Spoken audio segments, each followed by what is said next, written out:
Keunikan sistem pemerintahan Kerajaan Majapahit yang membuatnya tahan lama. Pernahkah kamu bertanya, bagaimana sebuah kerajaan besar seperti Majapahit bisa bertahan begitu lama? Rahasianya ada pada sistem pemerintahan yang sangat maju untuk zamannya. Bayangkan, Majapahit yang menguasai sebagian besar Nusantara dan Asia Tenggara bisa mengatur wilayah yang begitu luas tanpa teknologi modern seperti sekarang. Mereka mengadopsi sistem Trihita Karana yang mengutamakan hubungan harmonis antara manusia, alam, dan Tuhan. Tidak hanya itu, raja bertindak sebagai simbol keharmonisan dan keseimbangan dengan mengutamakan keadilan bagi rakyatnya. Para patih dan pejabat bekerja secara efektif melalui birokrasi yang rapi, memastikan setiap wilayah diatur dengan baik.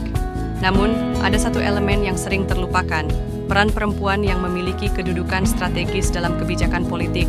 Ya, wanita-wanita besar Majapahit turut mengukir sejarah pemerintahan mereka. Terungkap?